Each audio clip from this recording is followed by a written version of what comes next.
ಇಂಥ ಲಪುಟ್ ನನ್ನ ಮಕ್ಕಳದು ನಮಗೆ ಏನೋ ಪ್ರತಿಕ್ರಿಯೆ ಕೇಳಬೇಡ್ರಿ. ಚಲೋ ಏನಾರ ರಾಜಕಾರಣದಾಗ ಸ್ವಲ್ಪ ಏನಾರೇ ಮಾನ ಮರ್ಯಾದೆ ಇದ್ದವ್ರದ್ದು ಕೇಳ್ರಿ. ಏನೊಂದು ಹೋರಾಟ ಶುರು ಮಾಡಿದ್ರು ಅದರಿಂದ ಏನಾದರೂ ವಿಚಲಿತಗೊಂಡಿದ್ದಾರೆ ಇನ್ನೊಂದು ಯಾಕಂದ್ರೆ ಹೆಸರು ಬರ್ತದೆ ಸಹಜ ಐತ್ರಿ. ರಕ್ತ ಚಳವಳಿ ಮಾಡಿಸೋದು ಈ ರೀತಿ ಮಾಡ್ತಾರೆ.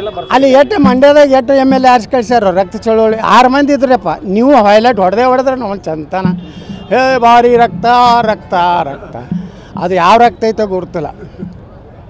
ಅವ್ರದ್ದೇ ರಕ್ತ ಐತೋ ಮತ್ತು ಯಾವ್ದಾರು ರಕ್ತ ಐತೋ ಅವರು ಒಂದು ಗ್ರಾಮ ಪಂಚಾಯತಿಗೆ ಆರಿಸ್ತಂದಿಲ್ಲ ಅಲ್ಲಿ ಮಂಡ್ಯದವರು. ಅವ್ರಿಗೇನು ನೈತಿಕತೆ ಐತ್ರಿ ನನ್ನ ಬಗ್ಗೆ ಮಾತಾಡ್ಲಿಕ್ಕೆ. ಮೊದಲು ಒಂದು 4 MLA ಆರಿಸ್ತಾರೆ ತೋಳ್ರಿ ಮಂಡ್ಯದಾಗ ಮಂಡ್ಯ ನಮ್ಮ ವಿಜಯೇಂದ್ರನ ಅಪ್ಪನ ಊರ ಬೂಕನಕೆರೆ ಮಂಡ್ಯದಾಗ ಐತಿ. ಆ ಬೂಕನಕೆರೆದಾಗ ಗ್ರಾಮ ಪಂಚಾಯತಿ ಮೆಂಬರ್ ಇಲ್ಲ, ನನಗೆ ರಕ್ತದ ಪತ್ರ ಬರೀತಾರತ್ತ. ಉದ್ದೇಶ ಏನು ಸರ್ ಇಷ್ಟೆಲ್ಲ ಮಾಡೋದ್ರಿಂದ? ಉದ್ದೇಶ ಅಲ್ಲಿ ನೋಡ್ರಿ ಮಂಡ್ಯದಾಗ ರಕ್ತದ ಬರೀಲಕತ್ತಾರ. ಶಿವಮೊಗ್ಗದಾಗೆ ಬರೋದಿಲ್ಲಲ್ಲ, ಶಿವಮೊಗ್ಗದಾಗ ಬರೆದ್ರೆ ಒಂದು ಔಚಿತ್ಯ ಇತ್ತು, ಶಿಕಾರಿಪುರದಾಗ ಬರೆದ್ರೆ ಒಂದು ಔಚಿತ್ಯ ಇತ್ತು.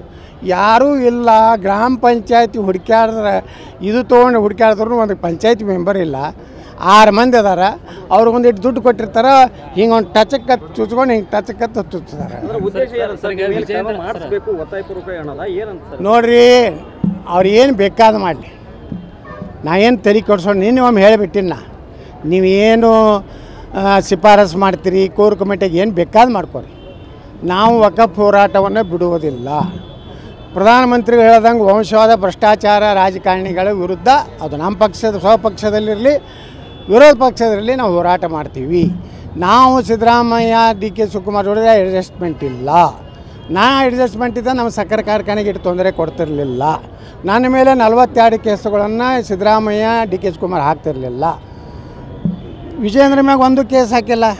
ಯಡಿಯೂರಪ್ಪನವ್ರದ್ದು ಇನ್ನೂ ಎಷ್ಟೋ ಗಂಭೀರ ಪ್ರಕರಣ ಇದ್ರು ಇನ್ನೂ ಮುಚ್ಚಿಟ್ಟಿದ್ರು. ಈಗ ಪ್ರಕರಣಗಳನ್ನು ತೆಗಿಲಕತ್ತಾರ. ಅಂದ್ರೆ ಈಗ ಅವ್ರದ್ದು ಹಳಸೈತಿ. ಹಸಿದಿದ್ದಕ್ಕೆ ಒಂದಾಗ್ಯಾವ ನಮ್ಮದು ಮುಚ್ಕೊಳ್ಳೋಕೆ. ತಮ್ಮ ಮುಚ್ಕೊಳ್ಳಾಕ ನೋಡ್ರಿ ನೀವೇ ಹೇಳಕತ್ತೀರಿ. ನಮ್ಗೆ ಭಾಳ ಸಂತೋಷ. ನಾ ಯಾರಿಗೂ ಭೇಟಿ ಆಗೋದಿಲ್ಲ, ಏನೂ ಇಲ್ಲ. ಅವತ್ತೆಲ್ಲಿ ಪ್ರವಾಸ ಸರ್ಕಾರ ಬಲ್ಲಿ ಇಂಟೆಲಿಜೆನ್ಸ್ ಇದೆ, ಕೇಂದ್ರ ಸರ್ಕಾರ ಬಲ್ಲಿ. ಭ್ರಷ್ಟಾಚಾರ ಯಾರ್ಯಾರು ಮಾಡ್ಯಾರ, ಯಾರ್ದು ಮುಖ್ಯಮಂತ್ರಿ ಡುಪ್ಲಿಕೇಟ್ ಸಹಿ ಮಾಡಿ ಅವ್ರ ಅಪ್ಪನ್ನೇ ಜೈಲಿಗೆ ಕಳಿಸ್ಯಾರ ಯಾರು ಅನ್ನೋದನ್ನು ಹೈಕಮಾಂಡಿಗೆ ಗೊತ್ತಿದೆ. ವಂಶವಾದ ಮತ್ತು ಭ್ರಷ್ಟಾಚಾರ ವಿರುದ್ಧ ಅಂತೇಳಿ ನಮ್ಮ ಪ್ರಧಾನಮಂತ್ರಿಗಳ್ಯಾರ, ಅದಕ್ಕೆ ಸಂಪೂರ್ಣ ಬೆಂಬಲ ಇದೆ.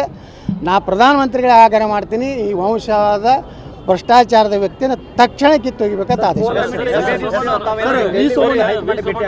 DK ಶಿವಕುಮಾರ್ ಹೇಳ್ಯಾರ, ನಾವು ಕೊಟ್ಟ ಭಿಕ್ಷೆಯಿಂದ MLA ಆಗಿವಿ. ನಿಮ್ಗೇನಾರ ದಮ್ಮ ನೈತಿಕತೆ ಗಟ್ಸ್ ಇತ್ತಂದ್ರೆ ನೀವು ಕೊಟ್ಟ ಭಿಕ್ಷೆಯಿಂದ ಆಗಿಲ್ಲ. ದಮ್ ಐತೆ ನನ್ನ ಬಳಿ. ಇನ್ನೊಮ್ಮೆ ನಾನು ರಾಜೀನಾಮೆ ಕೊಟ್ಟು ಇನ್ನೊಮ್ಮೆ ಆರಿಸಿ ಬರ್ತೀನಿ. ಯಾರು ಬೇಕಾದ ಕ್ಯಾಂಡಿಡೇಟ್ ಹಾಕತ್ತೆ ಅವತ್ತೇ ಹೇಳಿಕೆ ಕೊಡಬೇಕಾಗಿತ್ತು. ಇನ್ನಾತನ ಏನೂ ಪ್ರತಿಕ್ರಿಯೆ ಕೊಟ್ಟಿಲ್ಲ ಅಂದ್ರೆ ದಮ್ಮು ತಾಕತ್ತು ನೈತಿಕತೆ ಯಾವುವು ಇಲ್ಲ ಇಲ್ಲ ಇಲ್ಲ. ಡಿಸೆಂಬರ್